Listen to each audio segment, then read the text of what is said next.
وأكون للخير العميم مثالا. Yang kedua, arti birrul walidain itu adalah memberikan yang terbaik. Artinya tidak gampang untuk mengatakan tidak bisa kepada orang tua dengan berbagai macam alasan dan berbagai macam udzur yang begitu mudah untuk dibuat dan begitu mudah untuk direkayasa udzurnya kepada orang tua, hanya karena dia begitu gampang untuk mengatakan kepada bapak dan ibunya, maaf saya tidak bisa, kecuali memang betul-betul udzur dia tidak bisa. Maka sesungguhnya makna birrul walidain itu adalah memberikan yang terbaik pada setiap respon yang diberikan seorang anak terhadap permintaan setiap orang tua, selama permintaan itu merupakan permintaan yang tidak bertentangan dengan syariat dan tidak bertentangan dengan kitabullah dan tidak bertentangan dengan apa yang ada di dalam sunnah. Makanya kita melihat bagaimana kisah nyata seorang Uwais Al-Qarni ketika beliau mendapatkan permintaan dari seorang ibu yang lumpuh yang ada di kota Yaman, yang jarak terbentang antara Yaman dengan kota Mekah 1119 km. Ibunya pengen haji, padahal kondisinya pada kondisi lumpuh.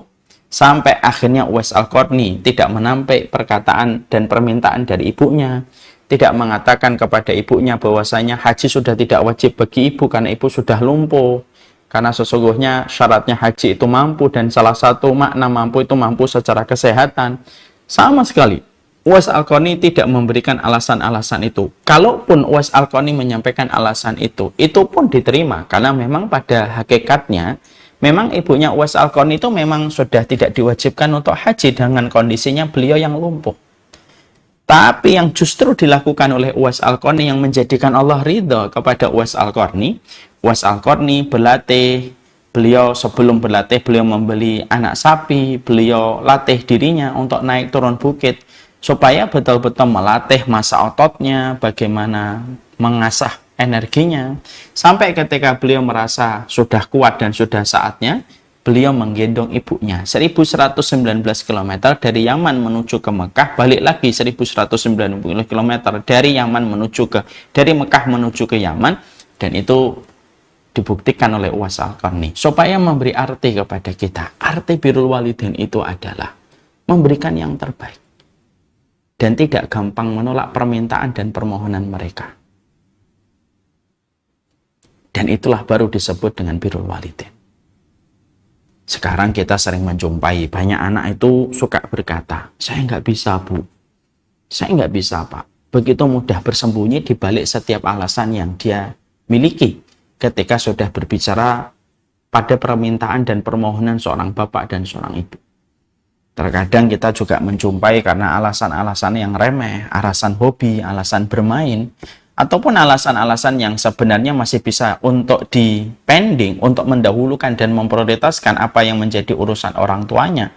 Tapi karena kita tidak memberikan sifat birrul walidain dengan memberikan yang terbaik dan totalitas di dalam memberikan khidmah, akhirnya apa? Orang tua selalu menjadi prioritas kesekian nomornya setelah prioritas-prioritas dari masalah-masalah yang lain, dan itu bukan arti dari birrul walidain. Itu yang kedua.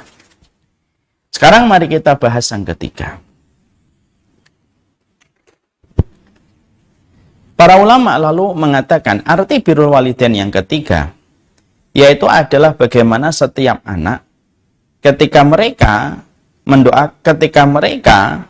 melakukan bakti mereka kepada orang tua mereka, baik orang tua yang masih hidup atau orang tua yang sudah meninggal dunia, bagaimana mereka selalu mengkondisikan lisan mereka dan selalu mengkondisikan pikiran mereka untuk senantiasa mendoakan orang tua mereka setiap waktu dan setiap saat, terutama di waktu yang mustajab untuk mendoakan orang tua mereka. Karena tanda cinta itu adalah menyebutkan namanya di hadapan Allah. Ya. Makanya kita jumpai pada surat Al-Isra ayat yang ke-24. Allah jelas menyampaikan pada ayat ini, wahfid lahuma janahal dhulli minar rahmah wa qur rabbirhamhuma kama rabbayani shaghira. Pada surat Al-Isra ayat yang ke-24, Allah jelas mengatakan bagaimana Allah perintahkan kepada setiap keturunan, setiap anak, rendahkanlah, ya. Rendahkanlah, yaitu kedua sayapmu dengan penuh tanda kasih sayang, dan katakanlah, Rabbirhamhuma kama rabbayani shaghira.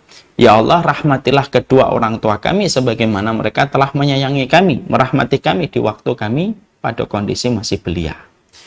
Ini menunjukkan kepada kita bahwasanya makna birrul walidain itu adalah bagaimana kita menyertakan namanya di waktu-waktu yang mustajab ketika kita berdoa kepada Allah. Tanda kejujuran kita di dalam mencintai orang tua kita yang mendoakan. Ketika kita menyertakan nama orang tua kita di dalam sujud, setelah kita zikir habis sujud, setelah kita membaca zikir sujud ketika sedang sujud, lalu kita berdoa, yaitu adalah Rabbana firli wali walidayya walil mu'minin yauma yaqumul hisab. Kita berdoa. Kita sertakan namanya. Ketika kita melewati sepertiga malam yang terakhir, ketika kita melewati bagaimana safar dengan doa mustajab yang Allah berikan fasilitasnya untuk kita.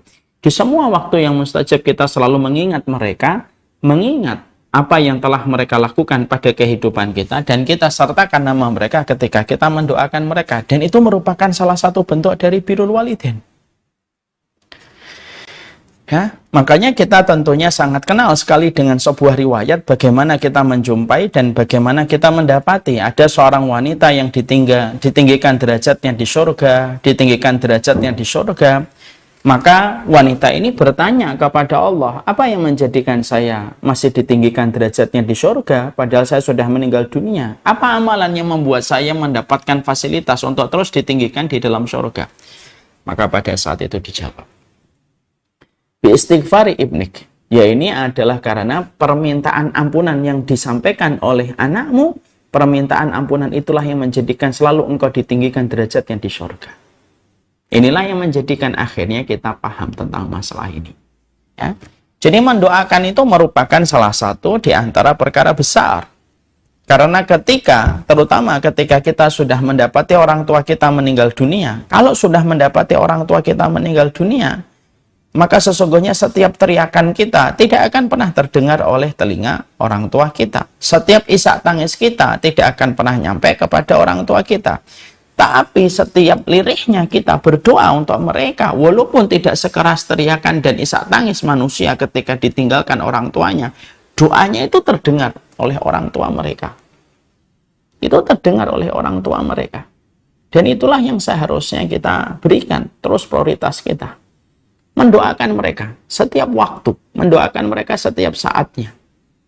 Kita mendoakan mereka setiap waktunya, kita mendoakan mereka setiap saatnya. Karena sesungguhnya itulah perkara yang sampai kepada mereka untuk menunjukkan kepada kita betapa dahsyatnya kekuatan doa dan betapa beruntungnya mereka yang menyadari bahwasanya tidak ada senjata yang paling besar bagi orang yang beriman kecuali adalah doa. Dan doa itu ditujukan kepada orang tuanya. Ya. Ini juga berlaku pula ketika kita menjumpai dan mendapati orang tua kita. Mungkin tidak sebagaimana yang kita harapkan. Orang tua kita masih hidup. Lalu ternyata orang tua kita melakukan perkara-perkara yang menurut kita melampaui batas. Doakan. Bisa jadi orang tua kita hari ini mereka melampaui batas disebabkan kita selaku keturunan tidak betul-betul mendoakan mereka dengan tulus dan menyertakan namanya ketika kita mengadu kepada Allah. Karena doanya anak datang dari hati yang tulus itu ya mustajab betul, dan itu besar posisi dan kedudukan doa, soalnya doanya seorang anak, dan ini merupakan bentuk birrul walidain.